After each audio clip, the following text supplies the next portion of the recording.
All right, folks, thanks for doing that, and welcome back. Welcome back to, the last day of like the only time we're meeting this week. But beyond this, we have about 3 weeks left of class, and then, of course, finals, and then we'll be done. So we are definitely at the tail end of the semester. Besides the midterm, we've got the paper coming up, so there's a lot going on. I'm sure it's not just this class for all of you. I'm sure you've got other assignments that are going to come due. So it's definitely the time to really be putting everything you have into this experience. Don't drop the ball. Don't take some time off. Like really just seriously acknowledge like you have a lot to do and you need to devote a lot of time to it to do well in it. Make sure that you are doing that. Make sure that you're committed to doing that. And the next 3 weeks will go well. And then, of course, finals will go well. And then it'll all be over.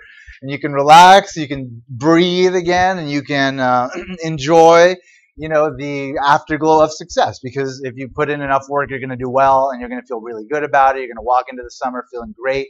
And enjoy the summer, So make sure you do that.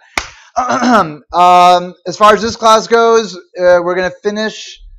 We're not going to finish. We're going to finish Chapter 10 next week. So we'll continue Chapter 10 today. We'll finish it next week. The week after, we'll do Chapter 11. The final week, we'll do Chapter 12.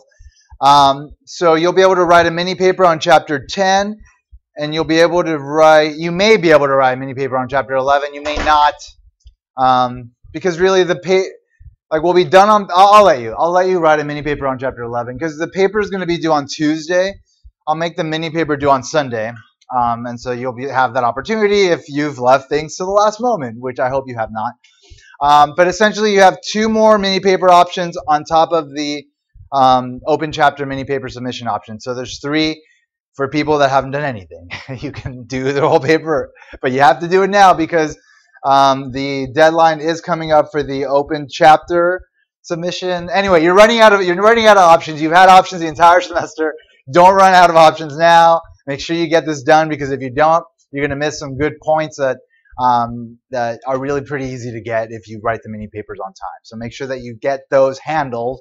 And then beyond that, that's it. We're covering 2 chapters after this one, and then we're done with the course. So I'm sure you guys are all very happy about that. Is there anything you want me to answer? Any questions anybody has about anything before I get started with the material? Yeah. As far as the paper goes, as far as being the firm manager and taking one side or the other, are you going to be grading on which was right, or is it art? No. There's nothing right. There's no right answer as long as you present a clear and focused argument, and you're using the theory from the chapters correctly. That's what I'm looking for. But you have to take the position of the firm manager and kind of give your either thoughts or advice or anything that you want, as long as it, again, meets like the very basic requirements of the assignment. So as I mentioned before, and I'll mention it again, if you've written 3 papers already, it's really simple to get your final paper done. Basically an introduction stating you're the firm manager, brief summary of the case. This is what's going on with my firm. And these are the 3 approaches that I've taken to sort of analyze, explain the situation, briefly summarize those. That should be about a page worth of whatever, and that's your introduction. And then the 3 papers together, you put maybe little subtitles, for each section, but definitely try to have just a sentence at the beginning and the end, just kind of to create a flow throughout the paper. And then the conclusion is just a conclusion. It just mirrors the introduction, kind of just restating what you said in the introduction and like summing up your points once again, and then you're done. So if you've done the 3 mini papers, getting the final paper done is not difficult, and it shouldn't take you more than a couple of hours tops, maybe even less than that. So that shouldn't be too much of a hassle, and I'll set up the option to submit the paper probably today or whatever, just to have it there. But remember, you need to submit both the digital paper and the hard copy to me by the due date, which is going to be 2 weeks from Tuesday. So you can turn the paper. I'll tell you when you can start turning the papers into me. It'll be like the last week before the paper because I don't want papers piling up in my office before that. So it becomes a mess and things can get misplaced. So I'll let you know probably like the beginning of the following week. I'll start to allow submissions, and you can submit them to me either in class or in my office hours, or just slip it under my door during my office anytime actually under my door in my office. But I'll tell you exactly what you'll need to put on your cover, just so that it's very clear that you're from this class, so that I know whose paper's whose, because I have 3 different classes turning in papers. Yeah, so it shouldn't be too much of a burden, ideally. Hopefully, we'll see what happens. Anyway, yeah, and I'll have the papers graded by the final, so you'll get your grades. So the final week, I'll collect them on Tuesday. I'll grade them that week, and then we'll have finals at some point the following week, and so I'll have the papers ready by then. So you'll have your grade by then, and you'll know your standing going into the final. All right. Any questions now?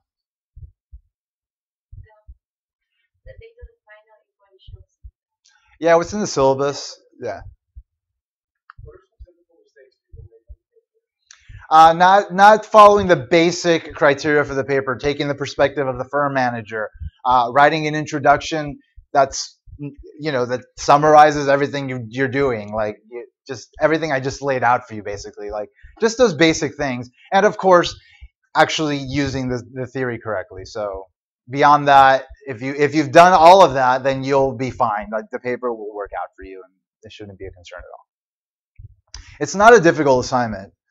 And again, you've had all semester to kind of work on it at your leisure, So ideally, you have been doing that. I know some of you have, and you've had the paper done for a while, so that's commendable, and good job on that. And those of you that have not, time to get on it. You're out of time. All right. So chapter 10, we started covering this whole approach that's used to try to understand how to best sort of figure out situations where there's interdependence in decision making, where your decision making is affected by your rival's decision making in a rivalry type of context. So, of course, it applies to oligopoly, because in an oligopoly setting, you've got a few firms that have large market shares dominating the market, sharing a downward sloping demand curve. So any pricing and output decisions made by a firm will affect rivals. What rivals do will then affect what the firms have done. So it's a back and forth process. We have to take into consideration what rivals are doing. Game theory is one way of sort of figuring out how to best maneuver those situations. So we started last time just doing a brief overview of how the games work. So it is a general framework to aid in decision making when your payoff depends on the actions taken by other players. I mentioned that it was used during the Cold War era when we were trying to figure out how not to blow ourselves up. When us and the Soviet Union were building up our nuclear arsenals. And it's used in biology. It's used in a variety of different business applications. We'll look at a few different applications today.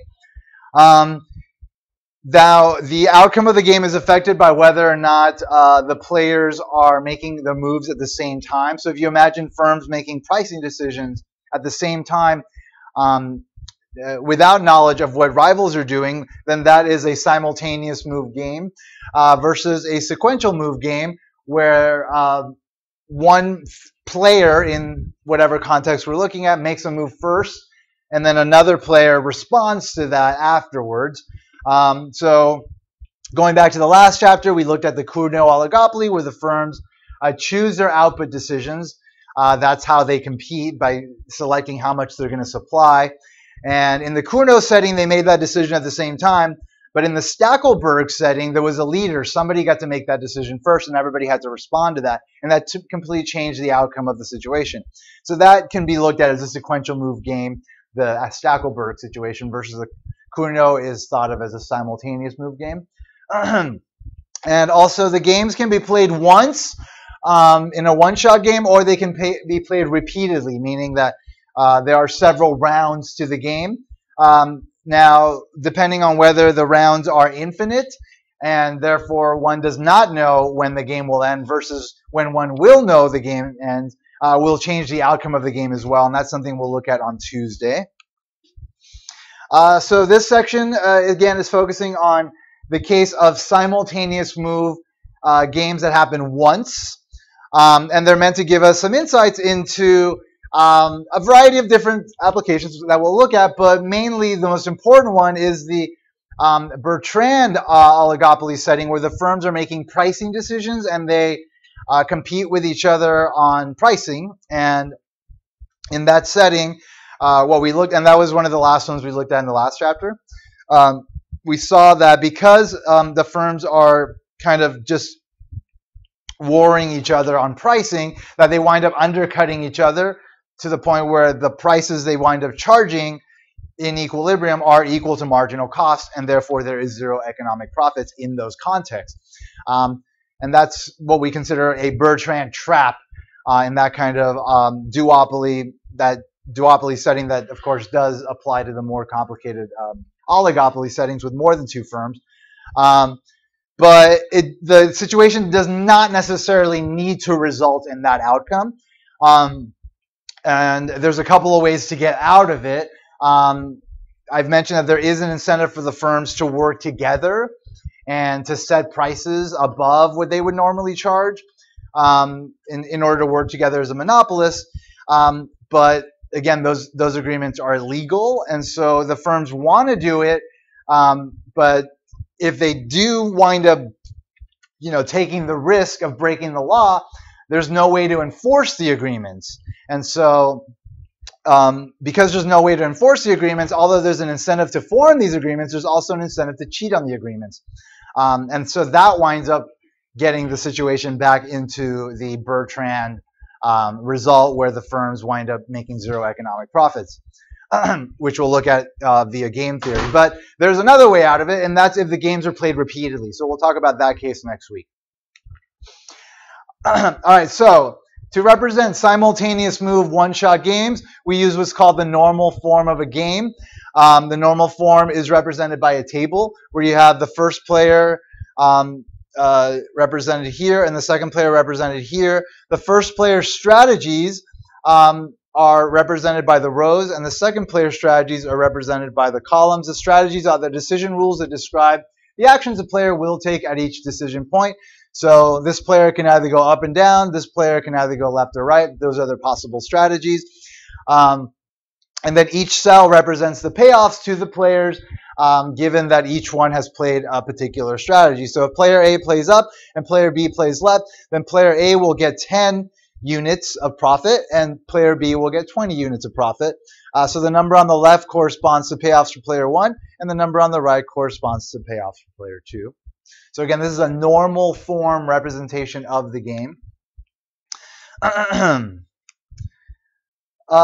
So in these games, in these situations that we can represent by these games, the point is to try to figure out what is the likely outcome, what firms should do, given the fact that there is this complexity in decision making where your payoff depends not just on what you do, but on what your rival does. So one way to sort of maneuver it is to identify a dominant strategy in a game. And if there is a dominant strategy, a player should play that strategy. So a dominant strategy is a strategy that results in the highest payoff regardless of the action of the opponent. It's a strategy that a player will take regardless of their action of their opponent. So in order to identify a dominant strategy, you take the perspective of a player and you consider what they would do in response to each of their player's actions. So if we're taking the perspective of player A and they're considering what should I do in response to player B playing left, then we consider the two payoffs. Obviously, up will yield 10 and down will yield negative 10. So obviously up is the better option there. And in response to player B playing right, player A can either play down and get 10 or play up and get 15. And obviously 15 is better than 10. So player A would choose to play up if player B chose to play right. What we've identified is the fact that player A will play up regardless of what player B does. Whether player B plays left or right won't matter. Player A will always play up because playing up will always get player A the highest payoff. And therefore, we've identified a dominant strategy for player A. Player A has a dominant strategy to play up. Now, if a player does not have a dominant strategy, what another strategy a player can take if they are risk averse, afraid of taking risks, is to play a secure strategy. A secure strategy is a strategy that guarantees the highest payoff given the worst possible scenario. So the player considers the worst outcome in each possible strategy, and then chooses a strategy that's going to get them the best of the two outcomes. So the greater of two evils, basically. So to find a secure strategy, again, you take the perspective of a player. If they were to play up, if player B played left, then and player B played right, then player A would either get 10 or 15. I'm sorry, no, this is wrong. Okay, so if player B were to play, I'm sorry, I've taken the perspective of player B here. That's right. We're analyzing the strategy for player B. So I'm just reviewing stuff and my animations are off. All right, so player B is considering what they should do in response to player A. So if player A were to play up, player B can either play, again, left or right, and obviously playing right would land them with an. What am I'm doing something wrong here. Hold on. Give me a second. All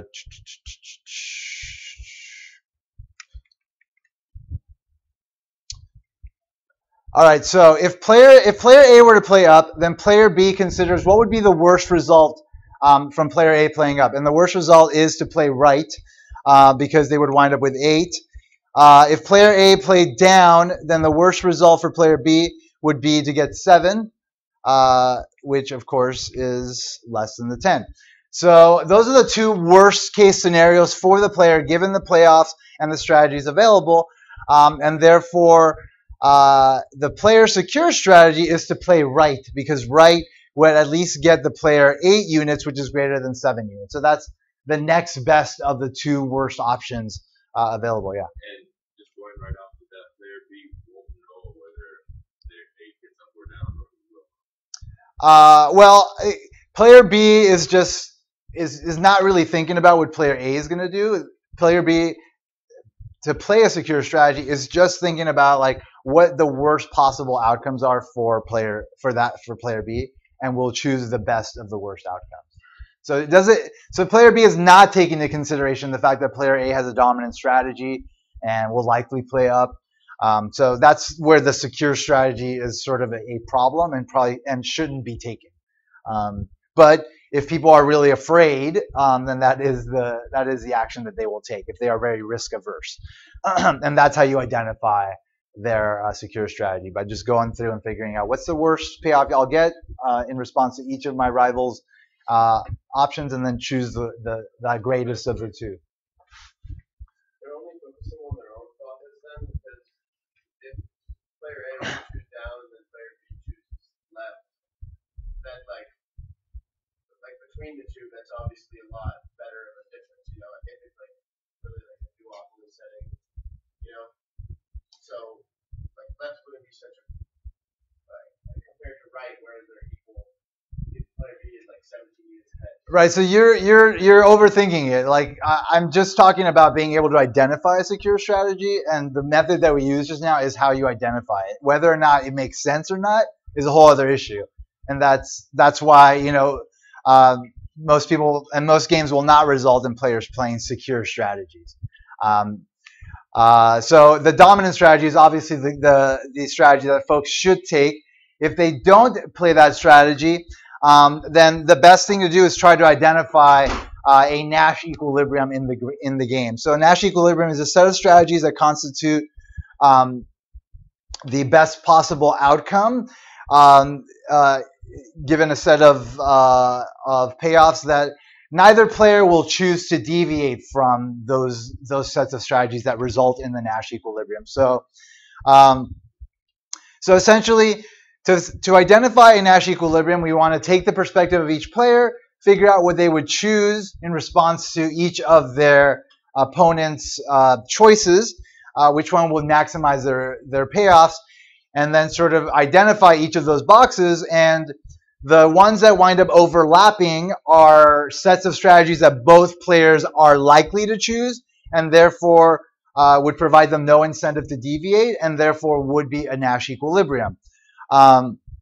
So again, the Nash equilibrium developed by, I talked about this last time, John Nash, MIT economist, kind of crazy, but brilliant, won a Nobel Prize. They made a movie about him, Beautiful Mind. Russell Crowe played him, won the Academy Award for that.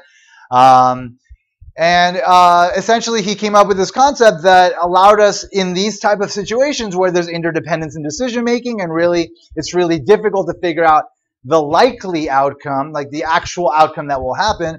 A Nash equilibrium gave us the ability to predict what is likely to happen given the circumstances that the players face. So, if let's say player A chooses up, regardless of what player B does, and then player B would wind up choosing left in response to choosing up, then this would constitute a Nash equilibrium for the game. Neither player would have an incentive to deviate from that, and therefore it is likely the outcome of the game. Of course, we assume that players are playing rationally, meaning that they are choosing the options that benefit them the most. In life, sometimes people don't behave rationally, and so all we can say is like the Nash equilibrium is the likely outcome, but it may not actually result because sometimes people do things that are weird, or maybe all information is not available, which is another option. Some games will have Nash equilibria.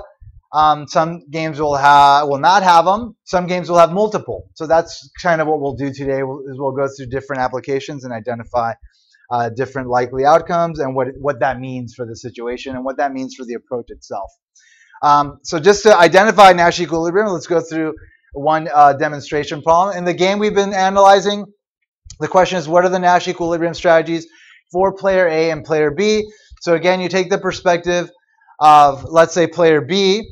In response to player A moving up, player B can either move left or right. Left will get player B 20, right will get player B 8. So obviously 20 is greater than 8. So player B would choose left in response to player A choosing up.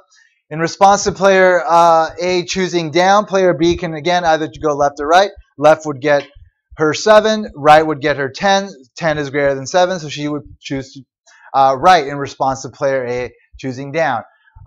So we see that player B would do different things in response to what her rival would do, and therefore she does not have a dominant strategy. So she will play a different strategy depending on what her opponent does.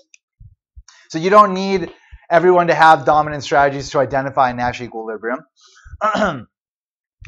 And again, player A in response to player B playing left would choose to play up because 10 is greater than negative 10. And in response to player B choosing right, would choose up again because 15 is greater than 10. And therefore, player A would always choose up. Therefore, player A has a dominant strategy to play up. And this set of strategies here, where the two boxes overlap, where we know both players will choose these strategies, is the Nash equilibrium for this game. Neither player has any incentive to deviate from this set of strategies, where player A would choose up and player B would choose left. Yeah. Are they equal, the players? What do you mean?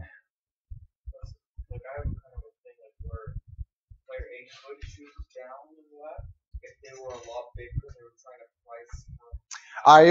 You're taking it way further than you need to. I respect that, and I appreciate you getting more complicated in the way you're thinking about it. But this very simple example doesn't require that. So don't take it to the next level, because the more complicated cases are considered in more complicated ways, which we'll slightly touch upon next week. We introduced probability into it. And other sort of dimensions of complexity. And I understand what you mean, the fact that the player could choose the one that's going to make them worse off in order to make their opponent worse off in order to get them out of the market so that they can benefit. That's sort of where you were heading, right? Yeah, I mean, you can consider scenarios like that, but not in this sort of simple case. Yeah. So don't jump ahead from the simple cases. Like if you're being presented a simple case, like just think within the simplicity of it so that you are able to do the right things in that context. And then, if you're interested in going further with these concepts, like the applications do get very complicated, and it is a very exciting field. So I would recommend learning more about it and figuring out how it might be changed to apply to different situations. Anyway, so this is how you identify a Nash equilibrium. This is the Nash equilibrium for the game. So the Nash equilibrium strategy for player A is up, and the Nash equilibrium strategy for player B is left. So that's how you would describe the Nash equilibrium, just basically saying what each player would do in the Nash equilibrium strategies. All right, let's look at a couple of applications. So the most relevant one is the Bertrand pricing game. So we can see how game theory can formalize the optimal managerial decisions in the Bertrand duopoly, which we know will result in the pricing equal to marginal cost, zero economic profit in the long run because of price wars. So we can set it up in this way where, like, let's say the firms are interacting in a one-shot situation. They're meeting one time. Firm A can either charge a low price or a high price. Firm B can either charge a low price or a high price. If they both charge a low price, they wind up making zero economic profits. If they somehow were able to figure out that they could work together and set the price and coordinate that decision, then they could both wind up choosing to charge a higher price, which is what the monopolist would do, and get the most amount of profit, in this case just represented by 10 units each. Now, as I talked about in the last chapter, when these firms try to collude, work together to set prices in that way, in situations where it's illegal, which is most situations in most Western nations, then there is an incentive for firms to cheat on the agreement. So let's say they got together behind closed doors and they decided we're both going to charge a high price. But then firm B charges a lower price. Then what ends up happening is everybody ends up buying from them and nobody ends up buying from firm A. Firm A winds up losing more than they would if they just kind of let the market have its own outcome. So there is an incentive to cheat. Both firms have that incentive. So if firm B decided to maintain the agreement for firm A, charge a low price, then firm A would get the 50 and firm B would get the big loss. And so because both firms know that that incentive exists, they wind up kind of staying away from it. And so then we wind up in that situation there, where both firms wind up paying a low price. And that winds up being the Nash equilibrium for a Bertrand game. So the numbers are arbitrary, but their relative magnitude is consistent with the nature of Bertrand competition. The game is played once, again, and the players play the moves at the same time. And again, the Nash equilibrium is for both players to choose the low price. So let's just go through the paces of figuring out why that is. Mechanically, like, again, you take the perspective of a player and you assume, and you try to figure out what they would do in response to each of their opponent's choices. So if firm B chose a low price, obviously firm A would choose what? Low price. 0 is better than negative 10. If firm B chose a high price, what would firm A do? Low price, right? Because 50 is greater than 10, right? So regardless of what firm B does, firm A will choose a low price. So that means that firm A has what kind of strategy here? A dominant strategy. Firm A has a dominant strategy to charge a low price. And we can see that the same is the case for firm B because a Bertrand game is symmetric, meaning the payoffs are the same. So again, in response to firm A charging a low price, firm B, of course, will charge a low price because 0 is better than negative 10. And then in response to firm A charging a high price, firm B will again choose low price because 50 is greater than 10. And so once again, we've identified the fact that firm B has a dominant strategy as well to, again, charge a low price. Both of their dominant strategies overlap here, and therefore that is the Nash equilibrium for the game. So again, the outcome of the game is that both firms earn 0 profits. The profits are less than they would be if they had agreed to work together and collude and charge high prices. So this is a classic result in economics. It's called a dilemma because the Nash equilibrium outcome is inferior from the point of view of firms to the situation where they both agree to charge high prices. So that's the dilemma that they are in. They are, again, in a situation where they could be benefiting more, but they just can't agree to work together. It's just not possible. And of course, collusion is illegal in the U.S.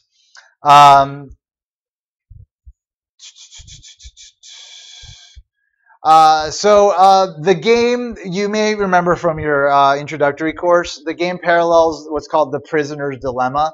And basically, it's a way for us to describe the situation that oligopolists are in a Bertrand pricing game. So if you just, again, think about the story of the prisoner's dilemma, there's a couple of criminals. They agree if they get caught because they are engaging in a crime, robbing a bank, let's say. If they agree that they get caught, they're not going to rat each other out. They do get caught. They are put in separate rooms. The DA doesn't have enough evidence to convict them for their actual crime. And so if they just stayed quiet and maintained their agreement, they would both benefit the most and would wind up getting the least amount of jail time. But if one of them cheats and rats the other out, so like let's say it's the same thing as like firm A, abiding by the agreement to set the high prices, but firm B breaking the agreement and charging the low prices. It's the same thing as like these criminals that are both in prison. This prisoner says, yeah, I will abide by the agreement. I won't rat my partner out. But then the partner rats this criminal out, and therefore the partner gets a deal, winds up getting off basically free, and then the one that gets cheated on winds up with the highest amount of prison time. So the numbers sort of reflect that in this Bertrand game as well. Both criminals have the same incentive to do that, so both will choose to cheat on the agreement and rat the other out, and therefore the situation where they both rat each other out and both wind up with high jail times is the Nash equilibrium for that game. And so that is parallel to the Bertrand outcome where both firms make zero economic profits. Both firms make zero economic profits because, again, players have an incentive to cheat on agreements, and that gets us to that Nash equilibrium, just like the two criminals have an incentive to cheat on each other, rat each other out, and they both wind up with higher jail times than they would have had they just maintained their agreement and kept their mouths shut. So that's why we say that the firms are in a prisoner's dilemma when they're in these type of situations. And that's where the whole relevance of the prisoner's dilemma story comes into play, if you remember from your last class. So again, just to kind of reiterate some of the stuff I already said, another reason they can't achieve the higher payoff is because of the incentive to cheat on the non-legally binding agreements. So again, if they did choose to work together, they have that incentive to cheat. Again, firm B might abide by the agreement, but firm A might cheat and therefore get 50, which is, of course, is greater than what they would get if they maintained their agreement. And firm B has the same incentive. So anyway, basically exactly what I just said. All these reasons result in the Nash equilibrium for the game. There's no way to get out of it in this very specific type of scenario where the firms play the game once. But what changes the outcome is the repeated play of the game, which we'll talk about in the next class. But let's look at a couple of other applications of the game theory approach to see other insights we can gain from it, as well as kind of highlight the complexities of the approach itself. Because again, like I mentioned, a game may have multiple Nash equilibria, and therefore, if it does, like we aren't able to say specifically, the game is likely to result in this one outcome because there's a couple of likely outcomes for these situations. And so that's all we can really say. And then, it's about sort of letting the situations kind of play themselves out or taking into consideration more information from the particular context that we're analyzing to try to sort of, give some sort of policy analysis on how firms should go about dealing with those situations. All right, so the first one is advertising and quality decisions. So the framework for analyzing simultaneous move one-shot games can also be used to analyze advertising decisions. In most oligopolistic markets, advertising increases the demand for a firm's product by taking customers away from the other firms in the industry, not necessarily by drawing in new customers. So a classic example is the breakfast cereal industry, which is highly concentrated, meaning that you have a small amount of firms that basically dominate those markets. Kellogg's, I don't know the other ones. But anyway, I'm not a cereal person. But anyway, there's a lot of cereals. We know it, but there's only a few companies, even though the cereal aisle seems like, oh, look how competitive this industry is. Now, like, it's like a couple of companies basically producing all the various cereals. And what the advertising does in these industries is just kind of, convert one cereal user into a different version cereal user versus, making somebody want to eat cereal for dinner or maybe just, eat cereal at all, having not eaten cereal prior to that. So by advertising its brand of cereal, a particular firm can only induce customers to change breakfast cereal brands. This can lead to each firm's advertising canceling out the effects of the other firm's advertising. So essentially, to combat that effect, each firm needs to spend money in order to, be able to take away other customers from the firm that's taking customers away from them to kind of, reach some sort of balance there. So we can look at this as a one-shot game as well. Suppose your firm competes against another firm for customers. So you are firm A, here's firm B. You can either advertise or not advertise. If you both choose to advertise, you both wind up spending money on advertising. So you get profits, but they're going to be less than if you, let's say, both don't advertise. Your profits will be higher because you don't spend money on advertising and you maintain your customer base. So if you can somehow agree to not advertise, then that works out. But let's say you do form an agreement and one of you breaks the agreement. Then you choose not to advertise, but your rival chooses to advertise, then your rival will wind up stealing customers away and you'll wind up getting very little leftover revenue. So in this type of situation, these firms are again in a prisoner's dilemma. The situation is slightly different, but the analysis is the same. So the firms know your products will be obsolete at the end of the year and must simultaneously determine whether or not to advertise, which is what makes this a one-shot game. At the end of the year, nobody's going to buy these products. So that's why we can analyze it as like a one-time situation. In your industry, advertising does not increase total industry demand, but instead induces customers to switch among the products of different firms, as I mentioned. So the question is your profit maximizing choice to advertise or not to advertise? And how much money do you expect to earn? So you need to figure out what the Nash equilibrium is. So is your profit maximizing choice to advertise or not to advertise? So again, you take the perspective of your firm. In response to firm B advertising, you can either advertise or not advertise. What are you going to choose to do? Advertise or not advertise in response to your rival advertising? Advertise, right? Because 4 million is greater than 1 million. In response to your rival not advertising, what will you choose to do? Advertise. 20 million is greater than 10 million. So therefore, player A has what kind of strategy? Dominant strategy to advertise. Let's see what firm B is going to do in response to firm A advertising. What is firm B going to do? Advertise, right? Because 4 million, remember the payoffs on the right in each cell correspond to firm B. So 4 million is greater than 1 million. And then in response to firm A not advertising, what is firm B going to do? Advertise again because 20 million is greater than 10 million. Very good. So firm B also has a dominant strategy. So again, we see that the Nash equilibrium for the game is going to be advertise, advertise. Since both players have a dominant strategy to advertise, where these dominant strategies overlap is a Nash equilibrium for the game. The profit maximizing choice by your firm, therefore, is to advertise. How much money do you expect to earn? $4 million, right? All right.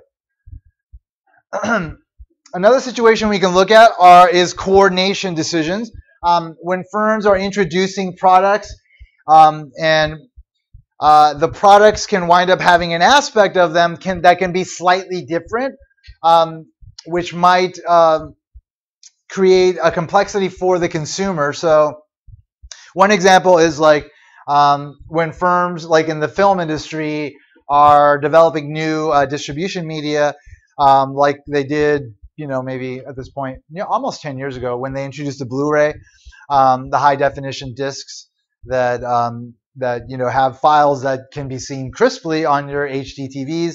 At the time, there was a different format introduced at the same time. It was called an HD DVD by a different company. And so each company that was distributing content was distributing them on Blu-rays and HD DVDs. And so they did not coordinate the medium of distribution, and that is what created the situation where you had different formats being sold, which ultimately made it kind of confusing for consumers, like which one should I use, which player should I buy. So if the firms aren't able to coordinate, it just winds up creating a complexity for the consumer where they might end up having to buy both types of machines. If, like, let's say only one firm, if certain firms only release content in one format versus another. So we can kind of analyze those situations and kind of figure out the nature of them and like how firms can best kind of figure out how to coordinate those situations. So thus far, the analysis of oligopoly is focused on situations where firms have competing objectives where one firm can gain at the expense of the other. But not all games have this structure. Consider a world where producers of electrical appliances have a choice of which type of electrical outlet to put on appliances, either a 90-volt 4-pronged outlet or a 120-volt 2-pronged outlet. In this world, a consumer who desires several appliances would have to spend money to wire the house to accommodate all appliances. So if a consumer wanted, again, the different appliances that have these different plugs, they would need to have different outlets in their home, which costs them more money. Obviously, this is a situation that was encountered at some point in our past, right? Like post the Industrial Revolution, when we started to introduce electricity into homes, like this did have to be settled. It wasn't like, oh yeah, we're all just going to do the same thing. Like, firms were creating different sort of outlets and plugs. So again, by figuring out how to best kind of coordinate the situation, it would reduce the amount the consumer has to spend because, again, they would not have to wire their house for 2 different types of appliances. So if the appliance manufacturers can coordinate the decisions, they will earn higher profits because then the consumers won't have to spend extra money rewiring their homes and can buy more goods. So just a basic setup to this is firm A can either have a 120-volt outlet or a 90-volt outlet. Firm B has the same options. If they can coordinate and have the same amount of outlets, let's say the 120, then they'll both wind up with higher profits. But if only one chooses 120 and the other chooses 90, then the one that chooses 90 will get 0, and the one that chooses 120 will also get 0 because, again, consumers will have to be spending money to rewire their homes, etc. But if they both coordinate with the 90-volt outlets, then they both get those profits again. And again, if one of them breaks that agreement, then they wind up with 0 profits again. So here, 2 firms must decide whether to produce appliances requiring 120 volts or 90 volts. If the firms do not,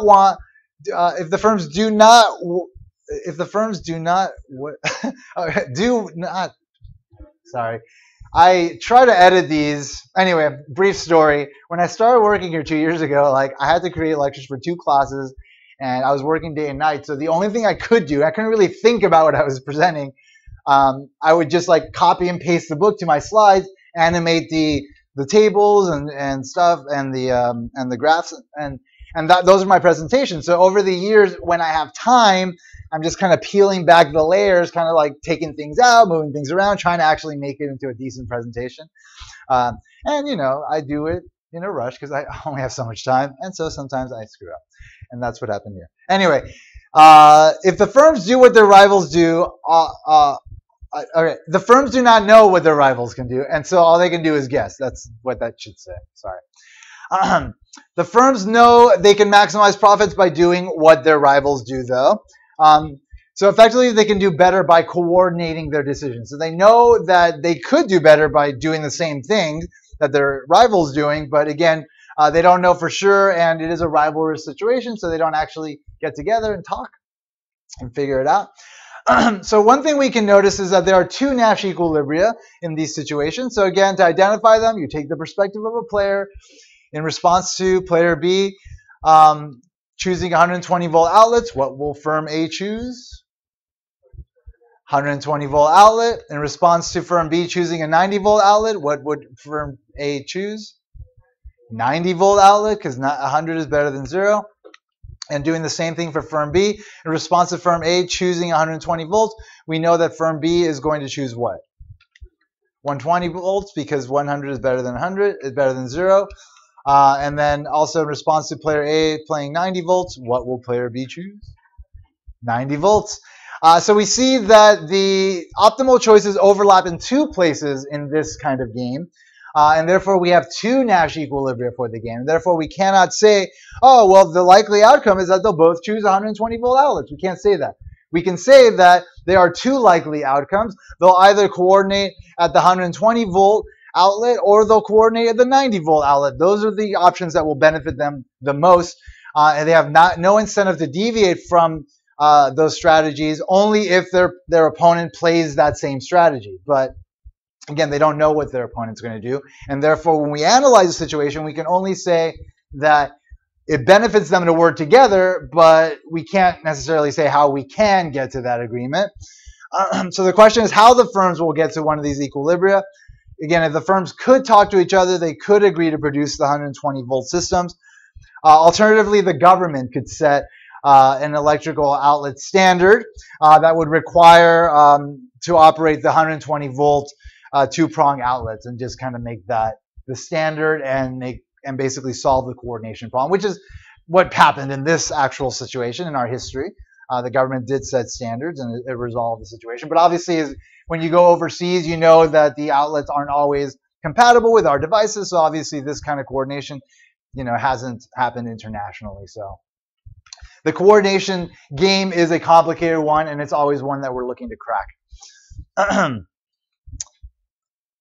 All right. Another thing we can look at with the game theory approach is the situation that we talked about in chapter 6 when we talked about the principal agent problem and how there is always, of course, this complication when you have different players in a firm that have different interests, and the goal of what we do and the goal of a firm itself should be to try to coordinate and align the interests of the players. So you have a principal agent problem between the actual resource holders, the investors in firms, versus the manager of a firm, the CEO. The CEO is an employee of the firm, and if they don't have their payments linked to the profits of the firm, then they won't have the same interest as the resource holders. So by linking their payments to the profitability of the firm, then that solves the principal agent problem. You have the same thing with the managers and the employees, where again the employees want to just do as little as possible. The managers want them to do the most possible. So linking the employees' compensation to the profitability of the firm also solves that principal agent problem. But there's other sort of situations we can talk about. We talked about like the monitoring of employees situation where, again, workers know that managers are around, but if managers aren't around, then workers are likely to not work as hard. And so, how does a manager go about sort of creating a situation where the workers will work harder without having to be there all the time? And so you can kind of analyze that situation the same way with a normal form representation of the game. So game theory can also be used to analyze these interactions between workers and the manager. In Chapter 6, we discussed the principal agent problem. Managers desire workers to work hard while workers enjoy leisure. One way a manager can reduce workers' incentives to shirk is to engage in random spot checks of the workplace. So basically just show up randomly so that workers have no idea when the manager is going to show up. So game theory provides a way of seeing why this can work. So consider a game between a worker and a manager. The manager has two possible actions: either monitor the worker or not monitor the worker. And the worker has two options. They can either work or shirk. Shirk, again, means that they're not working. If the manager monitors while the workers work, the worker wins, and the manager loses because the manager has to spend time monitoring, so they lose some time there. And the worker wins because they are not caught not working. They are not caught shirking. The payoffs are the same if the manager does not monitor and the worker shirks, right? In that case, the manager does not monitor, the worker gets away with not working, and therefore the worker wins, and the manager loses because there's not enough work being done. In contrast, if the manager monitors while the worker shirks, the manager wins, and the worker who gets caught loses. So that's this situation here. So if the manager is monitoring and the worker shirks, then the manager, again, catches the worker, gets to get rid of them or reprimand them or whatever, and wins, and obviously the worker loses. So that's what the numbers sort of reflect. If the worker works and the manager does not monitor, the manager wins and the worker loses. Again, same situation where the manager does not monitor, but because the worker is working, then the manager wins because they don't have to monitor and they get work done. And the worker has to work, so that's kind of considered a loss for the worker because the worker wants to not work. All right, so notice that the game does not have a Nash equilibrium, at least in the usual sense. So again, just to identify that, we look at what each player would do in response to their opponent's choices. So in response to a worker working, the manager can either monitor or not monitor. Obviously, they would choose to not monitor, right? Because 1 is greater than -1. In response to the worker shirking, the manager can monitor or not monitor. 1 is better than -1, so the manager would monitor. So we see the manager does not have a dominant strategy. Taking the perspective of the other player, if the worker is trying to figure out what to do in response to the manager monitoring, what will the worker do? Work, right? Because 1 is better than the -1. In response to the manager not monitoring, what will the worker do? Shirk, right? So therefore, we see that the worker doesn't have a dominant strategy either, and we see that there is no place where the optimal choices overlap, and so there is no Nash equilibrium in this game. So it's sort of like a circular situation where if one person does something, the other person would do something else, and then the other person, in response to that something else, would do something else, and then it would just kind of... So because there's no Nash equilibrium, there's no likely outcome, and therefore there's no way to say this is what you should do in this situation. There's a couple of different approaches. So in situations like this, people find it in their interest to engage in mixed or randomized strategies. So in situations like this, where the worker and the manager's actions are kept secret, so nobody knows what the other player is going to do, then they should engage in a random strategy. What this means is that players randomize over their available strategies. So the manager can flip a coin to determine whether or not to monitor. Instead of trying to figure it out logically and realizing there is no really logical way of approaching, because it does result in circular logic, then the manager should just randomly choose either to monitor or not monitor. And by doing that, then obviously it creates uncertainty for the worker, and the worker never will know when the manager will show up, and therefore will work under the assumption that they can easily get caught not working. So the worker cannot predict whether the manager will be present to monitor her, and consequently cannot outguess the manager. So, I mean, again, not a complicated situation, not a complicated game, not a complicated analysis, but it's just kind of meant to highlight the fact that sometimes you will not have a Nash equilibrium and what that kind of creates for the situation in terms of uncertainty, and one way to get out of it, which is to use a mixed or randomized strategy. All right, the final case we'll look at today is the Nash bargaining case. So the final application of simultaneous move one-shot games we'll consider is a simple bargaining game.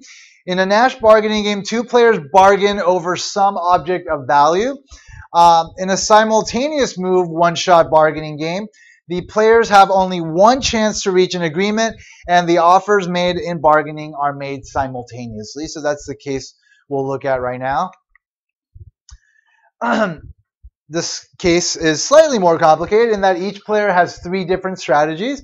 So suppose management and the labor union are bargaining over how much of a $100 surplus to give to the union. So there's some sort of extra money available, and they're trying to figure out if the money should be split up, between the employees and management, essentially. But it's a simple version of it, so there's only $100 at play here. For simplicity, we'll assume that the $100 can be split only into $50 increments, so only $100, $50, or $0 can be agreed upon. The players have one shot to reach the agreement. The parties simultaneously write the amount they desire on a piece of paper. If the sum of the amount that each party asks for does not exceed $100, the players get the specified amounts. If the sum of the amounts does exceed $100, then bargaining ends in a stalemate. They cannot come to an understanding. Assume that the delays caused by this stalemate cost both the union and management $1. So just the time that they have to take has an opportunity cost that, again, winds up getting them into a loss. So suppose management were to write down $100. The only way she would get any money is if the union asked for $0, because that's the only way that they would keep it the sum of the choices within $100. If management chose 100, union chose 50, obviously they would both lose because that's over $100. And again, the same situation if the union chose 100 in response to management choosing 100. Notice that if management asked for 100 and the union asked for 0, we would be in a Nash equilibrium. So let's identify that and the other Nash equilibria if they exist in the game. So again, taking the perspective of player 1, in this case, player 1 is management. In response to the union playing 0, what should the management optimally do?